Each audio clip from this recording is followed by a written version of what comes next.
Еколошкиот криминал станува се посериозна закана, но борбата со него е бавна и сложена, предупредуваат експертите.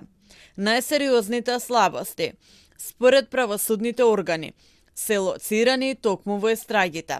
Освен ова, како што вели републичкиот јавен обвинител, еколошките дела често се тешки за докажување, а институциите немаат доволно ресурси за тоа.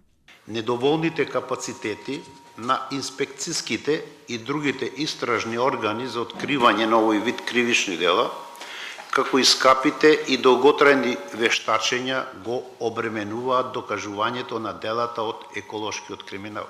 Македонија го воведе екоцидот како кривично дело уште пред 2 години, а казната за предизвикување штета на животната средина може да биде и доживотен затвор.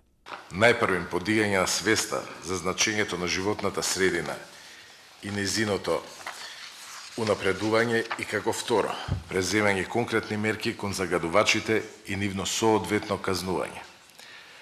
Во контекст на вториот аспект, кој спаѓа во директна надлежност на Министерството за правда, би сакал да ви информирам дека во рамките на Министерството веќе се реализирани исклучително значајни мерки во сферата на казнено-правниот систем.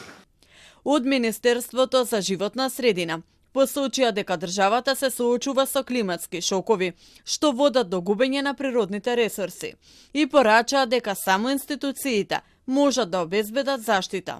Се соочуваме со растечки предизвици, предизвикани од глобалните кризи поврзани со климатските промени, енергетска криза, губење на биодиверзитетот. Овие предизвици бавараат кохерентен, интегриран одговор заснован на принципите на правдата.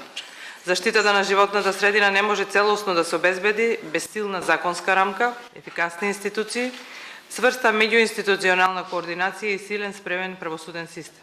На денешната национална тркалезна маса за климатска и еколошка правда, што се одржа во клубот на пратеници, домашните институции и меѓународните партнери побараа поефикасен пристап до еколошка правда.